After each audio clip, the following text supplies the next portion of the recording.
बहुत साल पहले की बात है। मैं इस कहानी को ऐसे ही नहीं बता रहा। ये उन किस्सों में से है जो आपकी रीढ़ में सिहरन छोड़ जाता है, क्योंकि ये महज अफवाह या कोई बुजुर्गों की पुरानी याद नहीं, बल्कि किसी की जिंदगी में सचमुच हुआ था। आजकल भूत प्रेत की बातें लोग हंसी में उड़ा देते हैं। अब कौन सी डायन बची है इस रोशनी से भरे शहर में, ऐसा कहते हैं लोग। लेकिन जहां रोशनी नहीं पहुंचती वहां क्या छुपा है, ये शायद हम में से कोई नहीं जानता। ये किस्सा गढ़वाल के एक छोटे से गांव का है, और ये तब की बात है जब गांवों में बिजली सिर्फ नाम की चीज हुआ करती थी। दूर दूर तक जंगल, पगडंडियां और रात में पसरा सन्नाटा। उस सन्नाटे में जो कुछ हुआ वो आज भी गांव के कुछ बड़े बुजुर्ग धीमी आवाज में बताते हैं, लेकिन पूरा सच कभी कोई खुलकर नहीं कहता। गांव में उस वक्त एक अजीब सा बदलाव आ रहा था। कुछ अजनबी लोग गांव में आने लगे थे, जो खुद को आध्यात्मिक बताकर लोगों को बड़े बड़े सपने दिखाते। कहते, तपस्या करो, साधना करो, तुम वो पा सकते हो जो आम इंसान नहीं पाता। इन सब का नेतृत्व करती थी एक औरत, लंबे काले बाल, नीली आंखें और आवाज में एक अजीब सी मीठी घुली जहरीली ताकत। गांव वालों ने बाद में उसे डायन कहा। उसका तरीका सीधा था। वो खास तौर पर गांव के नौजवानों को अपने झांसे में लेती, अपने घर परिवार से दूर कर देती, मोह भंग करवा देती और फिर उन्हें अपने अंधे रास्ते पर ले जाती। उन्हीं में से एक था रमेश, सीधा साधा, अभी तक शादी भी नहीं हुई थी, अपने माँ बाप का एकलौता बेटा। उस औरत के झांसे में आकर उसने ऐसा कुछ किया जो आज भी गांव में जिक्र नहीं होता। उसने अपने ही घर वालों को नुकसान पहुंचाया, कुछ ऐसा जो इंसान तब करता है जब उस पर अपना होश नहीं रहता। जब रमेश को होश आया तो बहुत देर हो चुकी थी। वो उस औरत से पीछा छुड़ाना चाहता था, लेकिन अब हर रास्ता बंद लग रहा था। ये कहानी कोई 10-15 साल पहले की नहीं, बल्कि करीब 60-70 साल पुरानी है, पर आज भी जितनी ताजा लगती है। अब असली घटना की बात करते हैं, जिसने इस सबको गांव के लिए हकीकत बना दिया। एक रात दो आदमी, रमेश का चचेरा भाई धानी और उसका दोस्त सुरेश, देर रात शराब पीकर घर लौट रहे थे। गांव की वो पतली सुनसान गली जहां दूर दूर तक कोई नहीं दिखता, वहां से दोनों लड़खड़ाते हुए गुजर रहे थे। नशे में झूमते हुए हंसते बोलते चल रहे थे कि तभी धानी ने देखा एक बड़ा सा साया, कम से कम 8-10 फीट लंबा, काले धुएं जैसा, उनके सामने खड़ा है। अबे देख रहा है तू? धानी ने सुरेश की बांह पकड़ी। कुछ नहीं भाई, तुझे नशा चढ़ गया है, सुरेश ने हंसते हुए कहा।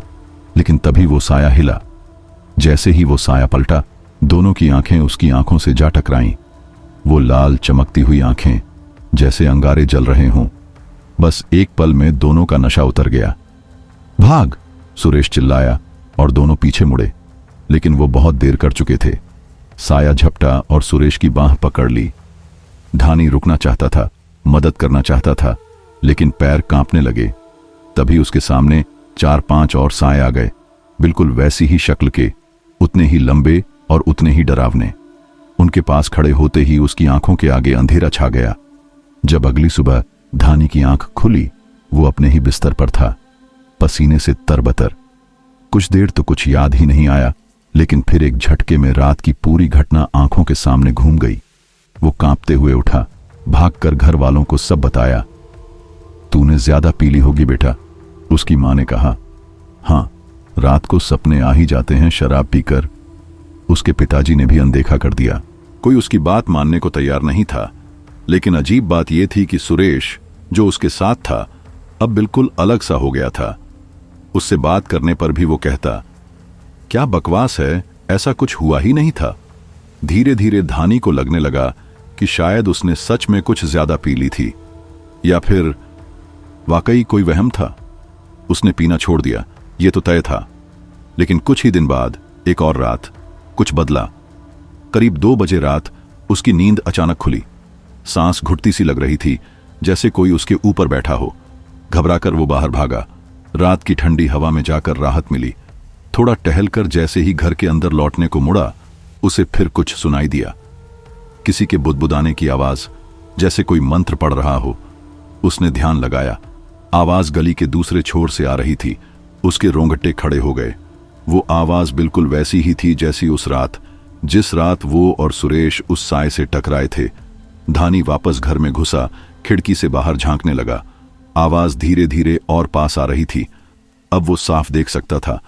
4 लोग काले चोगे पहने, बिल्कुल भावहीन चेहरे, बुदबुदाते हुए आगे बढ़ रहे थे। उनके पैरों की कोई आहट नहीं थी, जैसे हवा में तैरते हुए चल रहे हों। वो डर के मारे सांस रोके बैठा रहा। ये कौन लोग हैं? ये क्या कर रहे हैं? उसका दिल जोर जोर से धड़क रहा था। उसे इस बार पूरा यकीन था, ये कोई वहम नहीं, कोई नशा नहीं। आज वो होश में था और जो देख रहा था वो असली था। और तब उसके दिमाग में एक ही ख्याल गूंजा, क्या रमेश के साथ भी यही हुआ था?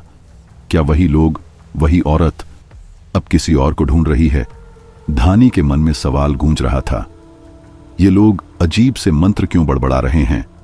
उस अनजाने डर के बावजूद उसने पास पड़ा एक पुराना कंबल उठाया और खुद को ढक लिया, जैसे कि वह खुद को दुनिया की नजरों से छुपा लेना चाहता हो।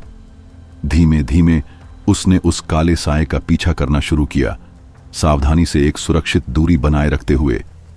गांव की तंग गलियों और पुराने मिट्टी पत्थर के मकानों की ओट लेता हुआ वह गांव के बीचों बीच पहुंच गया।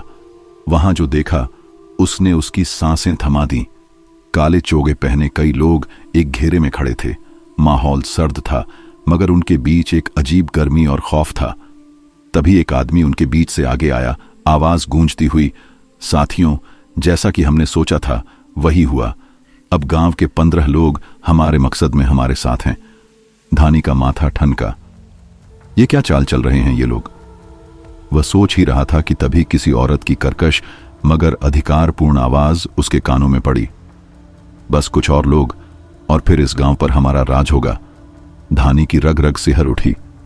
दिल की धड़कन बढ़ गई थी और सांस जैसे हलक में अटक गई थी। तभी वही आवाज फिर आई, अब की बार सीधे उसका नाम लेते हुए, धानी, तुम्हें यहां नहीं आना चाहिए था। उसके पैरों तले जमीन खिसक गई। किसी को उसके वहां होने की भनक लग चुकी थी। उसने पीछे मुड़कर भागना चाहा, मगर जैसे ही पलटा वह चौंक पड़ा। उसके सामने उसका वही दोस्त खड़ा था जो उस रात उसके साथ था। चेहरा भावहीन, आंखें बस उसे घूरती हुई। रमेश? धानी की आवाज कांप उठी, मगर रमेश कुछ नहीं बोला, बस उसे घूरता रहा। डर के मारे धानी ने उसे धक्का देने की कोशिश की और दौड़ने लगा, लेकिन तभी रमेश ने उसका हाथ कसकर पकड़ लिया। वो लड़का भले ही पतला दुबला था, लेकिन उस वक्त उसमें जाने कहां से इतनी ताकत आ गई कि उसने धानी को घसीटते हुए उन काले चोगे वालों के बीच लापटका। धानी का दम घुटने लगा। उसके चारों ओर अब वही गांव वाले खड़े थे, कुछ तो ऐसे जिनके साथ उसने बचपन खेला था। उनके चेहरे अब अजनबी लग रहे थे, जैसे किसी और के आदेश में जी रहे हों। तभी फिर वही महिला की आवाज हवा में गूंजी, अब जब तुम यहां तक आ ही गए हो तो 2 ही रास्ते हैं, या तो हमारे राज को स्वीकार करो या फिर मौत को गले लगाओ। धानी की आंखें डर से फैल गईं। वह कांपती आवाज में बोला, तुम हो कौन और क्या चाहती हो? आवाज एक पल को शांत हुई, फिर गहराई से भरी एक सधी हुई आवाज आई, मेरा नाम आदिरा है, मैं इस समूह की मुखिया हूं। भीड़ के बीच से एक आकृति उभरी, एक गोरी बेहद खूबसूरत महिला, काली साड़ी में लिपटी, जिसके चेहरे पर एक रहस्यमयी मुस्कान थी। धानी उसकी ओर टकटकी लगाए देखता रह गया। तुम किस समूह की बात कर रही हो? उसने घबराकर पूछा। हम वो लोग हैं जो जीवन और मृत्यु के दायरे से बाहर हैं, आदिरा बोली। हम डायनों का समूह हैं, ना मरे न जीवित, और मैं सबसे शक्तिशाली समूह की मुखिया हूं। धानी के माथे पर पसीना छलक आया। मुझे तो लगता था ये सब बस अफवाहें होती हैं, लेकिन आप हमारे गांव में क्यों? क्योंकि यह गांव आदर्श है, आदिरा बोली। यहां की ऊर्जा बहुत साफ है। मैं एक एक करके लोगों को अपने समूह में शामिल कर रही हूं। उस रात तुम्हारा साथ जो था उसे मैंने चुना और वो मान भी गया। तुम्हें छोड़ा क्योंकि तुम उस वक्त अल्पायु थे, लेकिन अब वक्त है तुम्हारा। मैं चाहती हूं कि तुम भी हमारे साथ आओ। धानी का दिमाग जैसे सुन्न पड़ गया। उसे शादी की बात याद आ गई और फिर उसकी होने वाली पत्नी का चेहरा आंखों में तैर गया। अगर उसने यह प्रस्ताव स्वीकार कर लिया तो क्या वह सामान्य जीवन कभी जी पाएगा?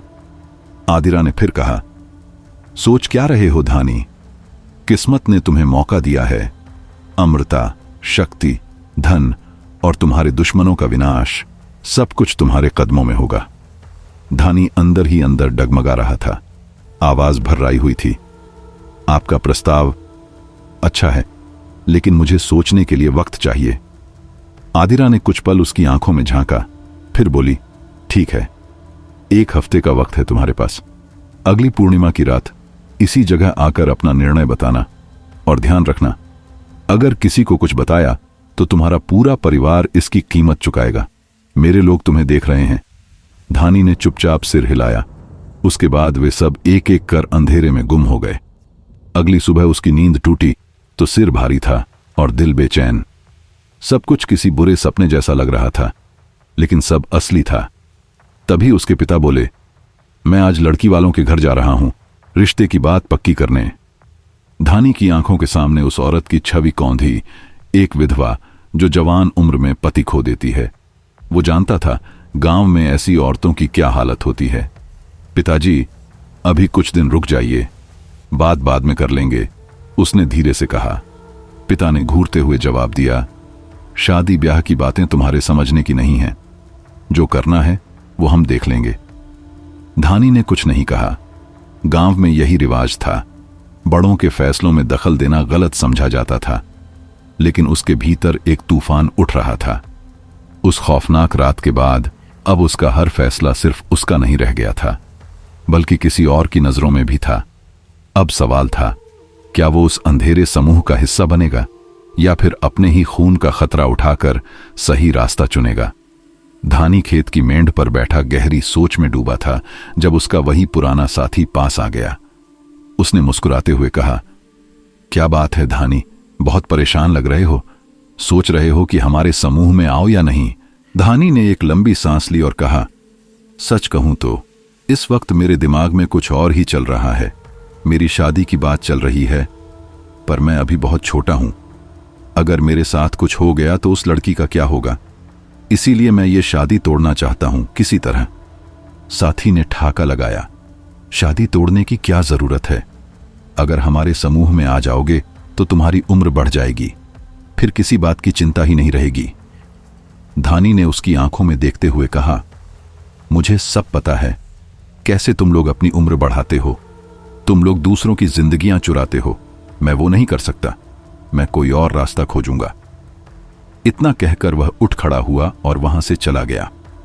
उसके कदम तेज थे, जैसे कुछ ठान लिया हो। उस रात धानी ने घर में सबको बताया कि वो रिश्तेदार से मिलने पास के गांव जा रहा है, लेकिन उसका असली इरादा कुसुम से बात करने का था, जिस लड़की से उसकी शादी तय हुई थी। उसे पता था कि दोपहर के वक्त कुसुम खेत में जानवरों के लिए चारा काटने जाती है, लेकिन एक दिक्कत थी, वो अब तक उसे देख नहीं पाया था। पहचानना मुश्किल था, मगर इरादा साफ था। गांव पहुंचकर उसने एक अपने उम्र के लड़के से पूछा, भाई कुसुम कहां मिलेंगी? संयोग कहो या बदकिस्मती, वो लड़का कुसुम का भाई निकला। उसने शक भरी नजरों से धानी को देखा और बोला, क्यों पूछ रहे हो? धानी थोड़ा हिचका, पर बोला, कुछ जरूरी बात करनी है, बस मिलना है। वो लड़का बिना कुछ कहे धानी को पकड़कर अपने घर ले गया।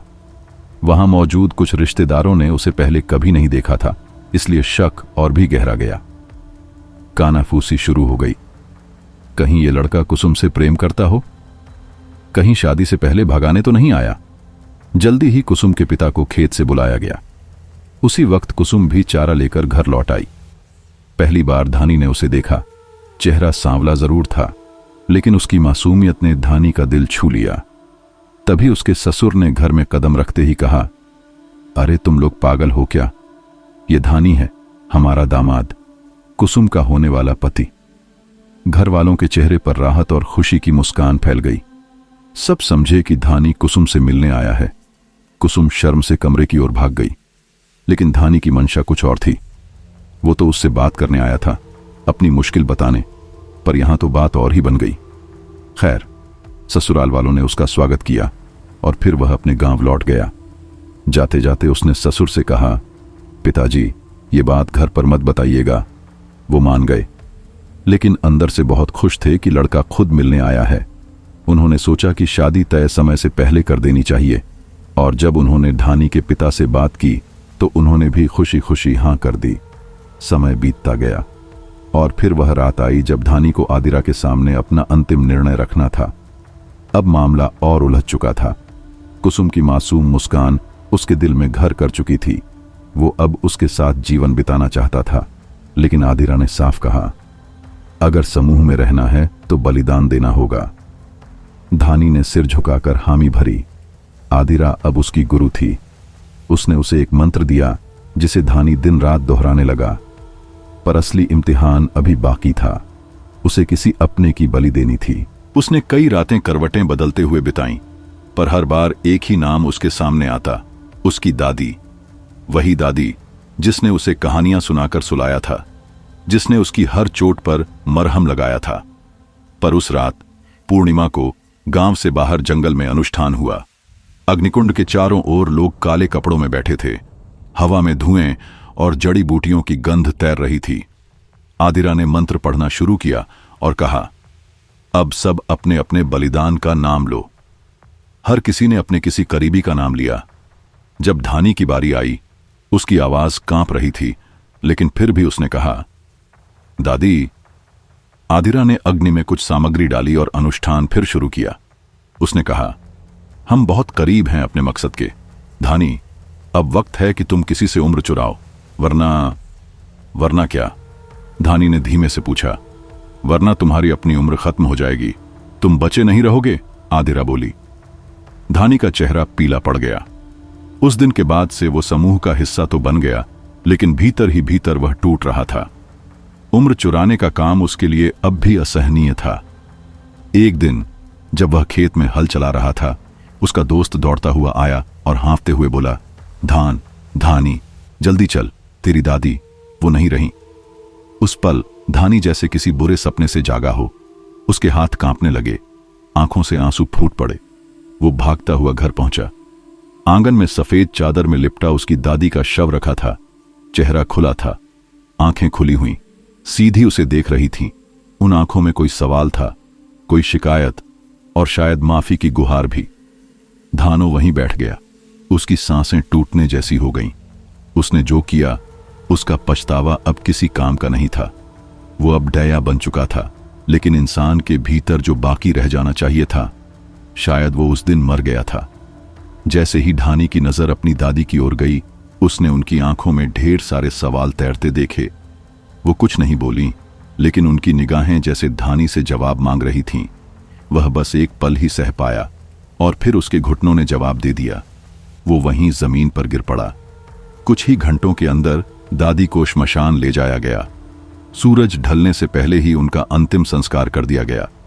धानी बस चुपचाप खड़ा देखता रहा। उसका सब कुछ जैसे अंदर से टूट चुका था। उसे बार बार दादी के साथ बिताए पुराने पल याद आने लगे, उनकी हंसी, उनकी डांट, उनका हाथ पकड़कर चलाना। लेकिन अब इन यादों में सुकून नहीं, सिर्फ गिल्ट था। उसे लग रहा था जैसे उसने खुद अपनी दादी को मौत की ओर धकेल दिया, सिर्फ अपने मतलब के लिए। घर के बाकी लोग धीरे धीरे संभलने लगे थे, लेकिन धानी अंदर से बिखर चुका था। वह अक्सर चुपचाप बैठा रहता, कुछ सोचता नहीं, बस घूरता रहता। उसे देखकर उसके परिवार को चिंता होने लगी। वे समझ रहे थे कि जो चला गया वो वापस नहीं आएगा, लेकिन डर यह था कि कहीं इस सदमे से धानी अपना मानसिक संतुलन न खो दे। यही सोचकर परिवार ने फैसला किया कि धानी की शादी कर देनी चाहिए। उसी महीने उसकी शादी कुसुम से कर दी गई। कुसुम दुल्हन बनकर घर आई और धीरे धीरे धानी की जिंदगी फिर से रफ्तार पकड़ने लगी। कुसुम के साथ उसका वैवाहिक जीवन अच्छा चलने लगा था। वह मुस्कुराने लगा था, थोड़ा बोलने भी लगा। एक रात जब दोनों कमरे में सो रहे थे, तभी धानी को अपने चेहरे पर ठंडी हवा का झोंका महसूस हुआ। उसकी नींद खुली।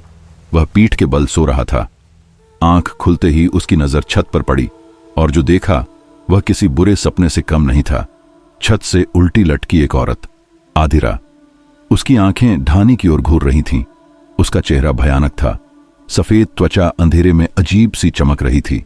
धानी चीखने ही वाला था कि आदिरा ने झुककर अपना ठंडा हाथ उसके मुंह पर रख दिया। वह कान के पास आकर फुसफुसाई, धानी, तुम्हारी शादी हो गई? तुम अपनी असलियत भूल ही गए? धानी कांपते हुए बुदबुदाया, नहीं, मैं भूला नहीं हूं, बस थोड़ा उलझ गया था। आदिरा बोली, ठीक है, अब फिर से काम पर लगो। गांव के खास लोगों को हमारे समूह में शामिल करो। और हां, याद रखना, अब भले ही तुम डया हो, लेकिन अभी भी अल्पायु हो।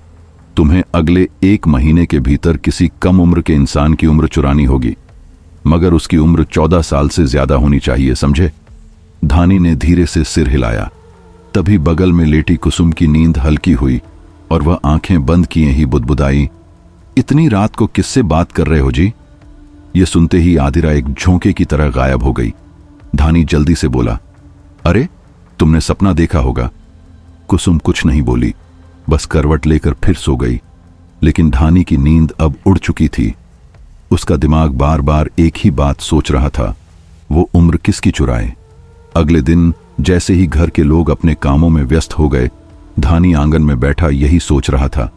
तभी उसका चचेरा भाई विमल, जो करीब 16-17 साल का था, दौड़ता हुआ आया और बोला, भैया अब अगली शादी हमारी होगी। पिताजी ताऊजी के साथ लड़की देखने जा रहे हैं। कुसुम, जो रसोई में दाल साफ कर रही थी, मुस्कुराकर बोली, अरे वाह देवर जी, फिर तो मेरे लिए भी एक सहेली आ जाएगी। दोनों हंस रहे थे, लेकिन धानी का ध्यान विमल की ओर ही था।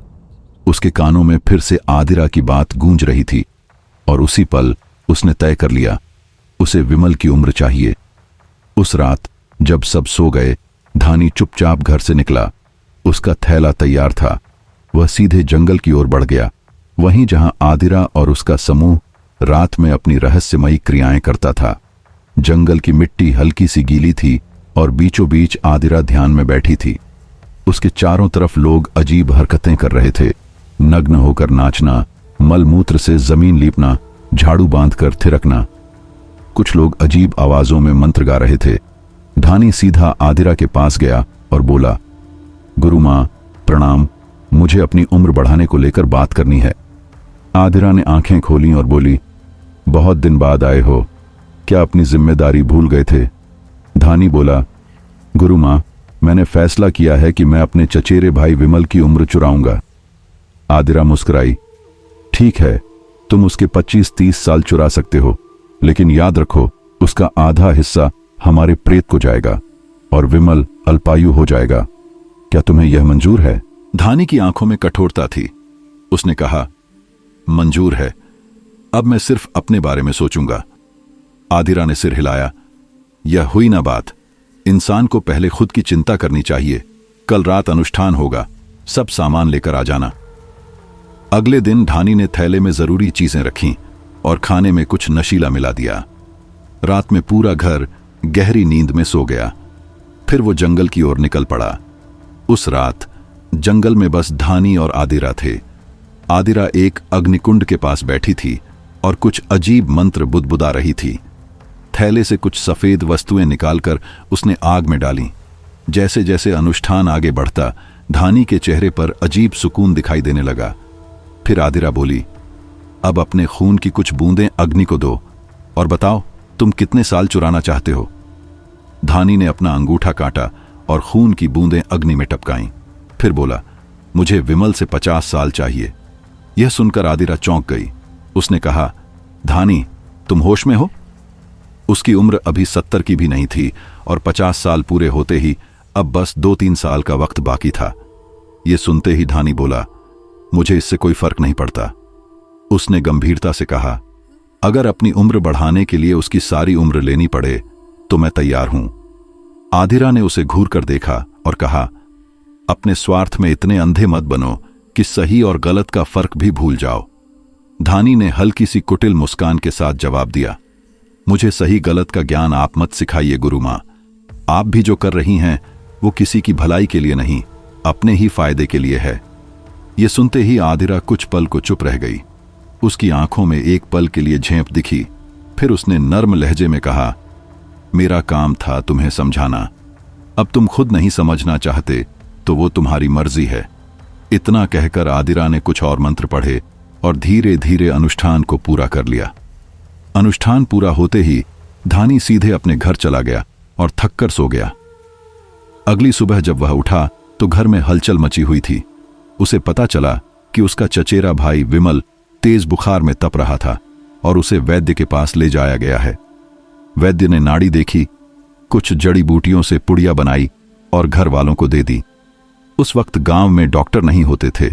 छोटे मोटे इलाज के लिए लोग वैद्य पर ही निर्भर रहते थे।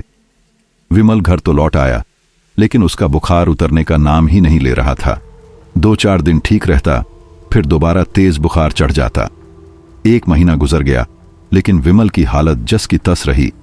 घर वाले अब घबरा गए थे। सबको लगने लगा कि ये कोई साधारण बीमारी नहीं है। आखिरकार किसी ने सलाह दी कि ये ऊपरी साया हो सकता है, इसलिए घर वालों ने गांव के एक बाबा से ताबीज बनवाकर विमल को पहना दिया। अब ये ताबीज का असर था या कुछ और, लेकिन कुछ ही दिनों में विमल की तबीयत में सुधार होने लगा। सबने राहत की सांस ली। कुछ ही महीनों में विमल की शादी भी कर दी गई। उसकी पत्नी माला कुसुम की हमउम्र ही थी। दोनों की आपस में खूब बनती थी। हंसते खेलते दिन कटने लगे। उधर कुसुम और धानी की शादी को भी अब 6 महीने हो चुके थे, लेकिन कुसुम अभी तक मां नहीं बन पाई थी। धीरे धीरे वह चिड़चिड़ी और चुप रहने लगी। आप सोच सकते हैं, 6 महीने कोई लंबा वक्त नहीं होता, लेकिन भारत जैसे समाज में शादी के अगले ही दिन से लोग पोते पोतियों की बातें करने लगते हैं। कुसुम भी उसी बोझ के नीचे धीरे धीरे टूट रही थी। माला के गर्भवती होने की खबर ने उसे और ज्यादा बेचैन कर दिया। अब मोहल्ले की औरतें भी ताने मारने लगी थीं। अरे कुसुम, तेरी देवरानी तो खुशखबरी सुना चुकी, अब तेरी बारी कब आएगी?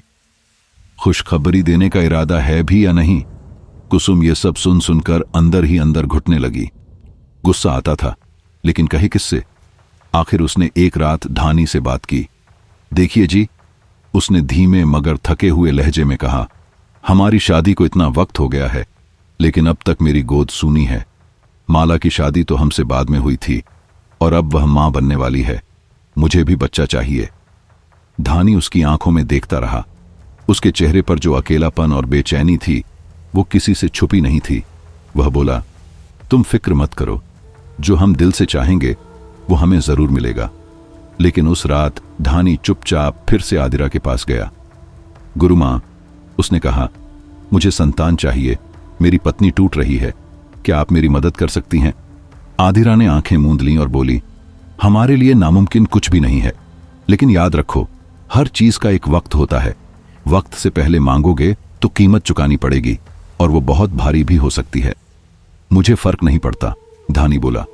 मैं हर हाल में उसकी मुस्कान वापस लाना चाहता हूं, चाहे मुझे कुछ भी करना पड़े। आदिरा कुछ पल उसे देखती रही, फिर बोली, ठीक है, तुम्हारे भाग्य में अभी संतान का सुख नहीं है। अगर तुम्हें यह सुख चाहिए तो इसे छीनना पड़ेगा। तुम्हें 14 साल से कम उम्र के किसी बच्चे की बलि देनी होगी। बलि के 1 महीने के भीतर तुम्हारी पत्नी गर्भवती हो जाएगी। धानी ने बगैर हिचक हामी भर दी। अगली रात वह फिर आदिरा के साथ अनुष्ठान के लिए बैठा। सामने इंसानी खोपड़ी, चावल, सिंदूर, सूखे फूल और अजीब लकड़ी की गुड़िया रखी गई। मंत्र पढ़ते हुए आदिरा उस गुड़िया में सुइयां चुभोने लगी। कुछ देर बाद उसने एक घड़े में वो गुड़िया, सिंदूर और चावल डालकर कहा, अब कल किसी बच्चे को इस अनुष्ठान का प्रसाद खिलाना होगा। 24 घंटे के अंदर उसकी आत्मा इस गुड़िया में समा जाएगी। उसके बाद हम आखिरी अनुष्ठान करेंगे और उसकी आत्मा को तुम्हारी पत्नी के गर्भ में भेज देंगे। धानी ने सिर हिलाया और अनुष्ठान में चढ़ा लड्डू उठा लाया। रात गहरी थी, घर की बत्तियां बुझ चुकी थीं। माला, जो गर्भवती थी, बेचैन होकर घर में टहल रही थी। तभी उसे मेन दरवाजा खुलने की हल्की सी आवाज सुनाई दी। उसका दिल धड़क उठा। वो दौड़कर विमल को जगाने लगी। उठिए, कोई घर में घुस आया लगता है। विमल पहले तो कुनमुनाया, लेकिन फिर उठ गया। उसने पास पड़ा डंडा उठाया और कमरे से बाहर निकलकर जोर से आवाजें लगाने लगा। उधर धानी दरवाजे से भीतर आ ही रहा था। आवाज सुनते ही उसके कदम रुक गए। उसने जल्दी से वह लड्डू रसोई की स्लैब पर रख दिया और ऐसे दिखाने लगा जैसे वो अभी अपने कमरे से निकला हो। क्या हुआ? उसने बनावटी हैरानी के साथ पूछा। विमल ने बताया, माला ने सुना कि कोई दरवाजा खोल रहा था, लगा कोई चोर घुस आया हो। सारा घर जाग गया। सबने मिलकर कोना कोना छान मारा, लेकिन कोई नहीं मिला। सिर्फ एक चीज रह गई थी, वो लड्डू जो अब चुपचाप स्लैब पर पड़ा था, अंधेरे में अपनी कीमत मांगता हुआ। सब लोग माला की बात को उसका वहम समझकर सोने चले गए। लेकिन उसी दौरान कुछ ऐसा हुआ जो बेहद अजीब था। वो लड्डू जो धानी ने रसोई की स्लैब पर रखा था अब वहां नहीं था। धानी का चेहरा एकदम सफेद पड़ गया। वो कोई साधारण लड्डू नहीं था, वो एक विशेष टोटके का हिस्सा था और अगर कोई उसे खा लेता तो 24 घंटे के भीतर उसकी मौत निश्चित थी। धानी अंदर ही अंदर घबरा गया था। वो किसी से इस बारे में पूछ भी नहीं सकता था क्योंकि किसी को यह जानने की इजाजत नहीं थी कि वो क्या कर रहा है। उसने सब कुछ किस्मत के भरोसे छोड़ दिया। अपने परिवार की जिंदगी को दांव पर लगाकर वो इतना ठंडा दिल हो गया था कि उसे अब सही गलत का कोई फर्क महसूस नहीं हो रहा था। अगले दिन सुबह जो हुआ वो उसके सबसे बुरे सपनों से भी डरावना था। उसके छोटे भाई को एक जहरीले सांप ने काट लिया। इलाज की कोशिशें बेकार रहीं और उसकी मौत हो गई। पूरे घर में कोहराम मच गया। लोग बिलख बिलख कर रो रहे थे, लेकिन धानी जो भीतर से इन सब के लिए पहले से तैयार था, बस एक कोना पकड़कर खामोश बैठा रहा। उसने इसे किस्मत की मर्जी मान लिया। अंतिम संस्कार के बाद की रात जब सब सो चुके थे, धानी ने दोबारा सबके खाने में नशे की दवा मिला दी और चुपचाप घर से निकल गया।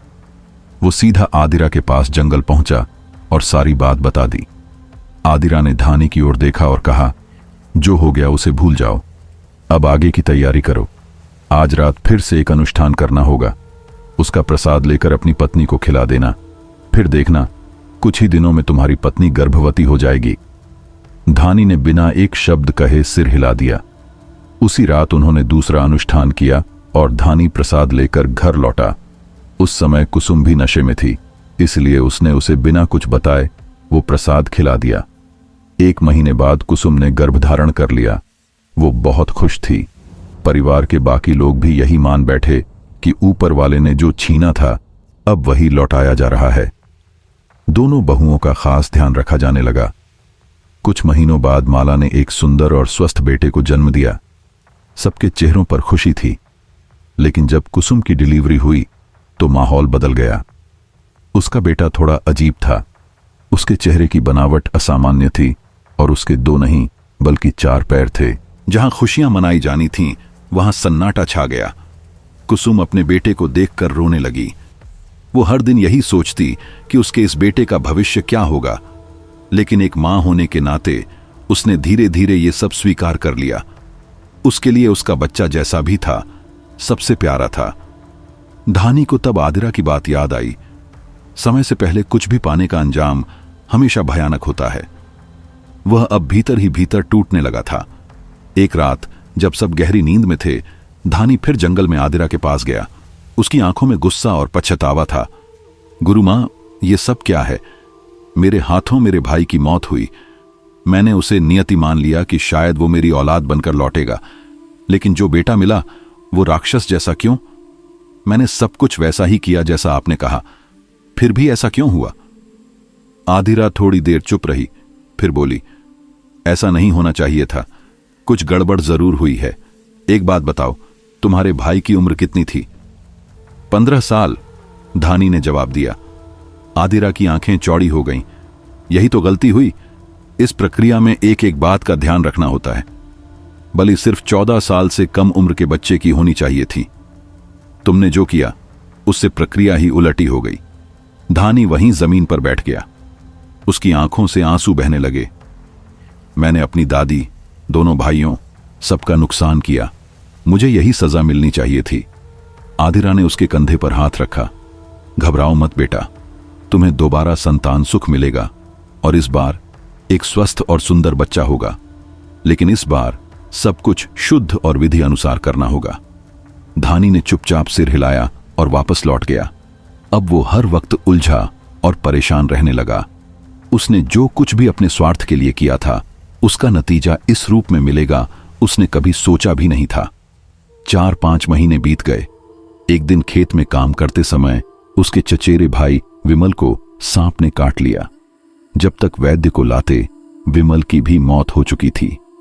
माला की उम्र ही क्या थी, इतनी छोटी उम्र में वो विधवा हो गई। संपन्न परिवार होने के बावजूद पति की कमी को कोई नहीं भर सका। लोगों ने माला को संभालने की कोशिश की, लेकिन जब भी धानी उसकी सूनी आंखों को देखता, उसे वो रात याद आ जाती जब उसने विमल की उम्र चुरा ली थी। इसी बीच कुसुम फिर से गर्भवती हुई, इस बार बिना किसी तांत्रिक क्रिया के। अब धानी का मन इन सब बातों से दूर हो गया था। सब लोग खुश थे और आने वाले बच्चे की सलामती के लिए प्रार्थना कर रहे थे। लेकिन अब क्योंकि माला विधवा हो चुकी थी, उसे कुसुम से दूर रखा जाने लगा। घर में विधवा का चेहरा अशुभ माना जाता है। फिर एक रात अमावस्या की, जब सब गहरी नींद में थे, धानी चुपचाप घर से निकलकर जंगल की ओर बढ़ गया। लेकिन संयोग से उस रात माला जाग रही थी। उसने धानी को चुपचाप जाते देखा तो उसे शक हुआ। वह धीरे धीरे उसके पीछे चल पड़ी। जंगल तक पहुंचकर माला ने जो देखा उस पर विश्वास करना मुश्किल था। धानी आदिरा के चारों ओर बाकियों के साथ नाच रहा था। माला की आंखें फटी रह गईं। वो कभी सोच भी नहीं सकती थी कि धानी किसी तांत्रिक क्रिया में शामिल हो सकता है। वो तो समझ ही नहीं पाई कि धानी किसी तरह का पुरुष डायन बन चुका है।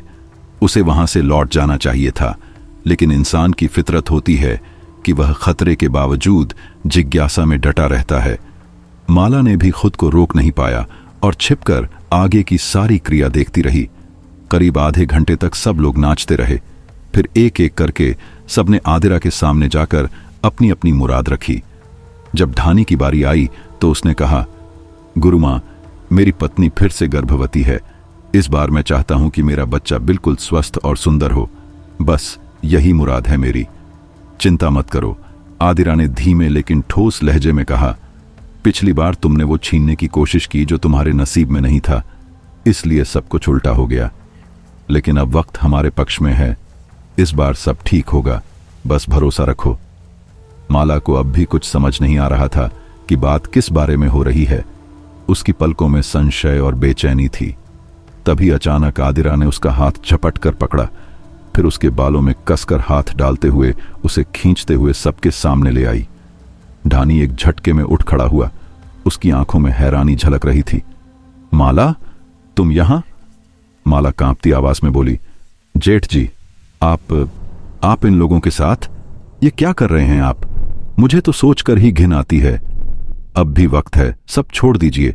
अगर घर वालों को पता चला तो पता नहीं क्या होगा। हो सकता है वो आपको घर से निकाल दें और फिर आप और जेठानी जी दर दर भटकते फिरें। आदिरा हौले से हंसी, लेकिन उस हंसी में तंज था। जो एक बार हमारे साथ जुड़ जाता है वो आसानी से नहीं छूटता, और मुझे नहीं लगता कि धानी छोड़ना चाहता है। उसने जो जो मांगा वो सब हमारी वजह से ही तो मिला उसे। माला की आंखों में गुस्सा भर आया।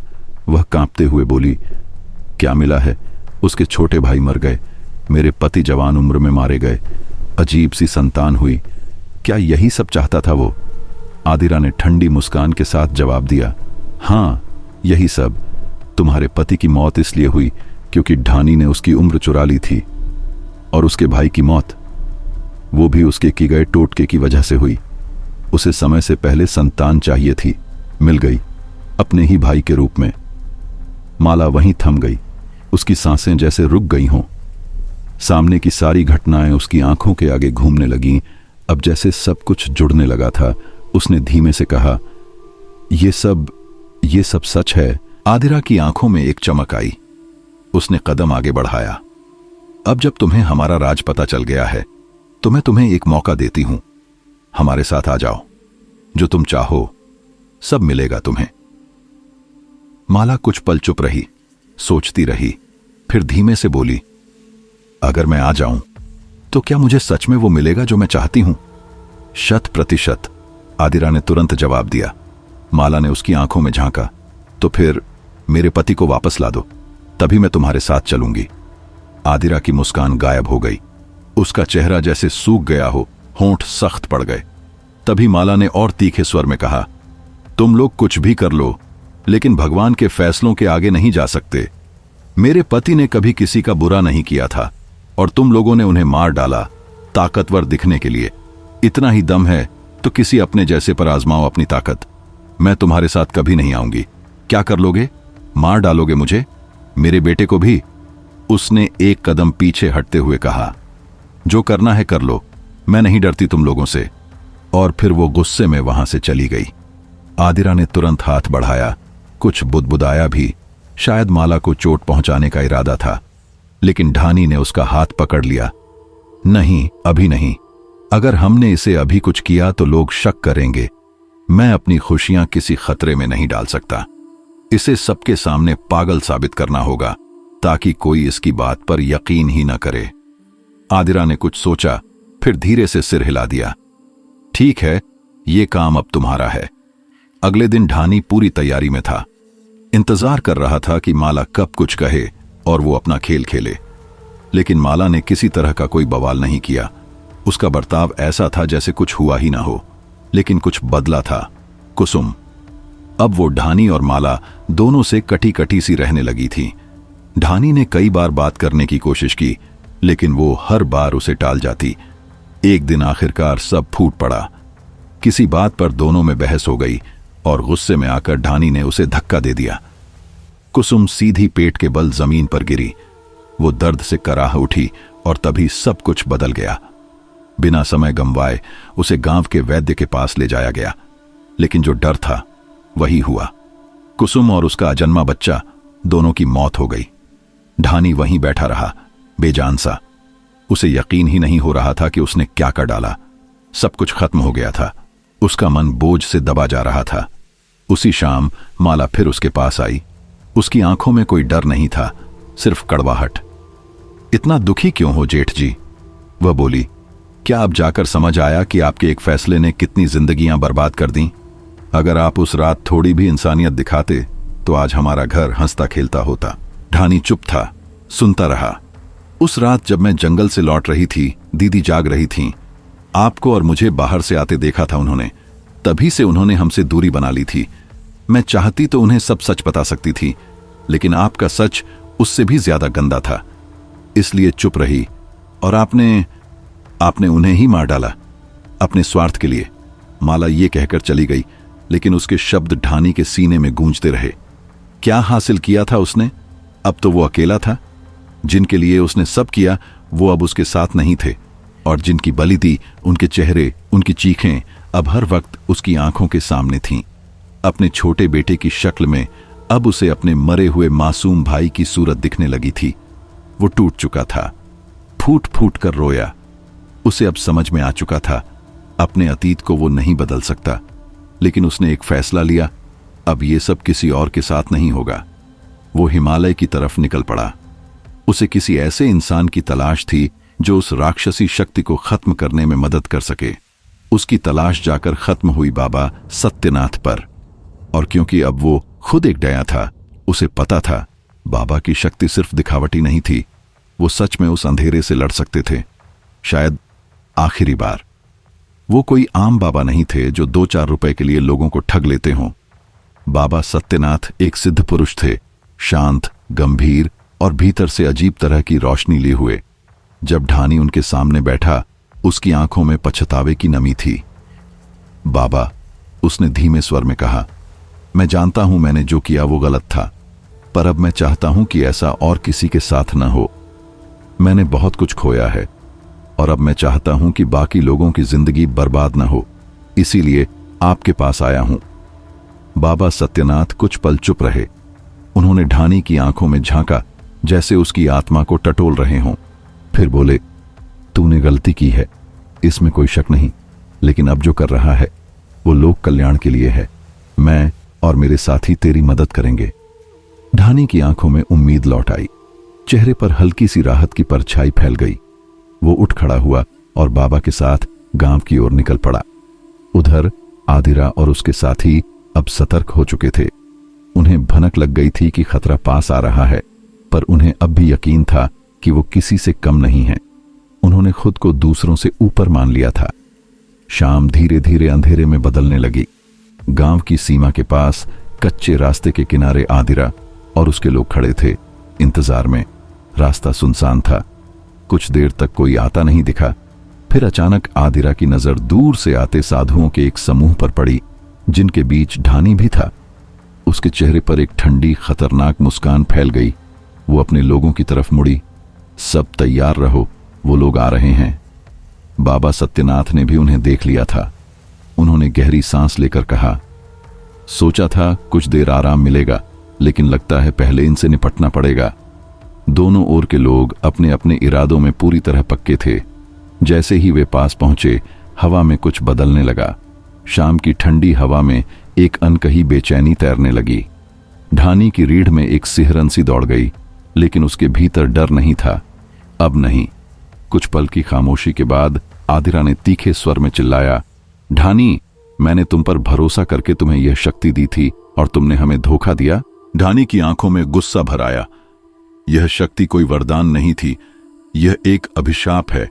इस शक्ति ने मेरी दादी को छीन लिया, मेरे दोनों भाइयों को, मेरी पत्नी को और मेरी होने वाली संतान को भी। अगर यह शक्ति न होती तो शायद वो सब आज जिंदा होते। आदिरा की आंखें जल उठीं।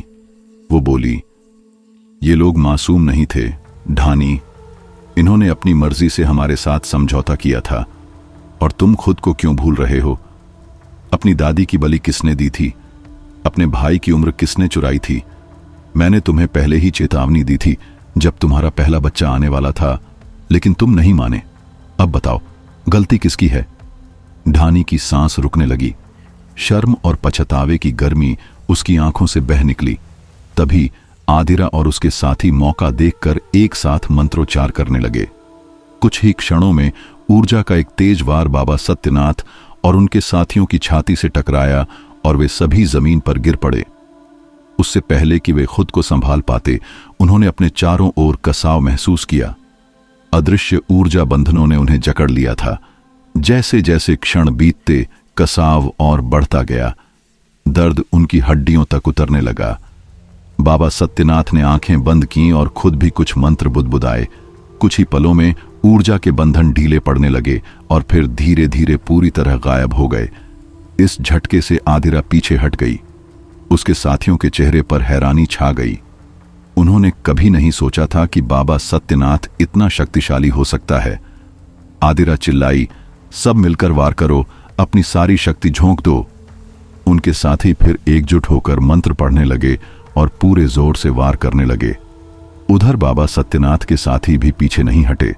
उन्होंने अपने थैलों से एक सफेद पाउडर निकाला और चारों ओर छिड़कना शुरू किया।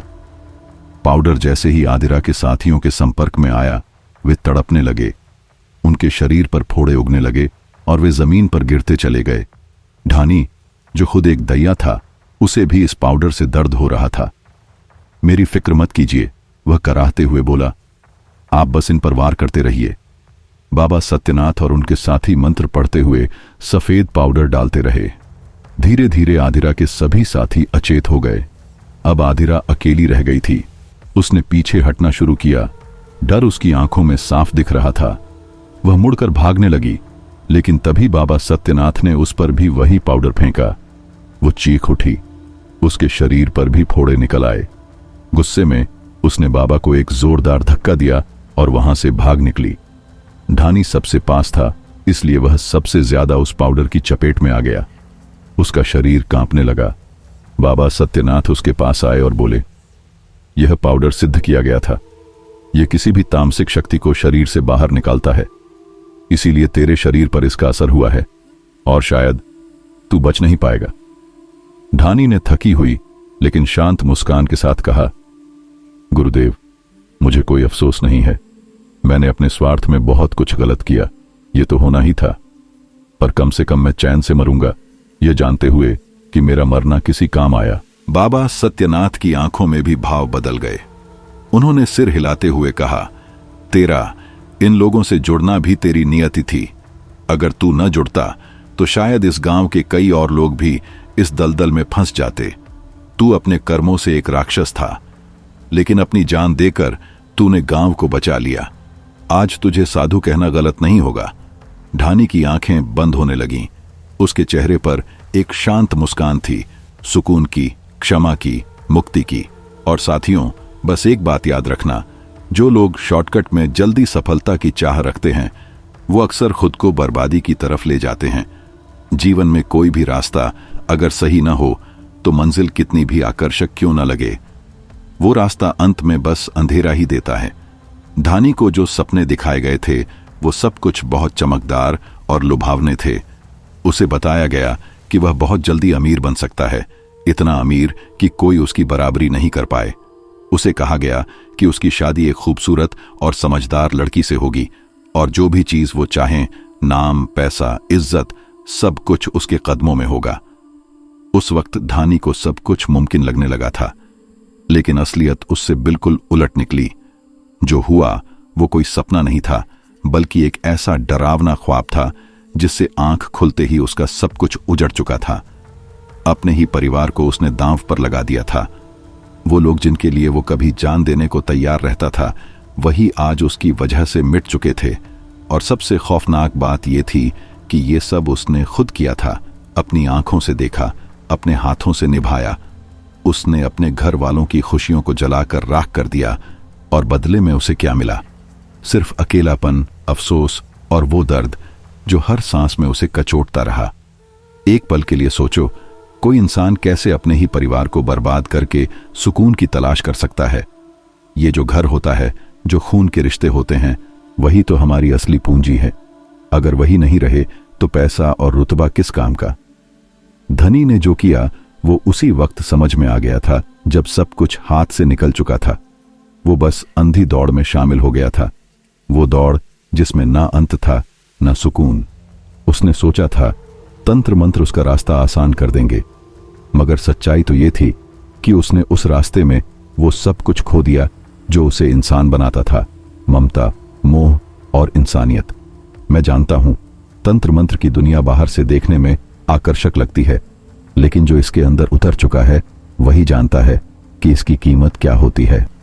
हर एक क्रिया के बदले कुछ न कुछ देना पड़ता है, और अक्सर वो चीज इतनी बड़ी होती है कि आप उसकी कल्पना भी नहीं कर सकते।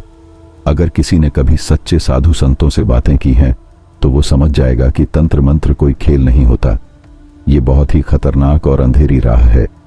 और जो असली संत होते हैं, वो जो मोह माया से ऊपर उठ चुके होते हैं, वो इन चीजों से दूर ही रहते हैं। वो जानते हैं कि तंत्र मंत्र की असली कीमत क्या होती है, और वो जानते हैं कि उसका फल कैसा होता है। आजकल सोशल मीडिया पर आपने शायद परमानंद जी महाराज को सुना होगा। उनके विचार सुनकर मुझे भी यह समझ आया कि असली सुख कहाँ छुपा है। वो बताते हैं कि ये सारी चीजें, टोटके, जादू, तंत्र मंत्र, यह सब नकारात्मकता से भरी होती हैं, और ये रास्ता हमेशा तबाही की ओर ले जाता है। न खुद को फायदा होता है, न किसी और को। असल सुख तो वही है जहां आपका परिवार है, जहां सच्चे रिश्ते हैं, जहां एक दूसरे की परवाह है। और उस सुख से भी बड़ा सुख है भगवान की भक्ति में। अगर दिल से, सच्चे मन से आप भगवान को याद करेंगे तो वही आपको वो सब कुछ देंगे जो आपके लिए सही होगा। लेकिन अगर आप गलत रास्ता चुनेंगे, किसी और की खुशियों को कुचलकर अपने लिए रास्ता बनाना चाहेंगे, तो अंत सिर्फ बर्बादी होगा। यह धानी की कहानी है, लेकिन यह सबक हम सबके लिए है।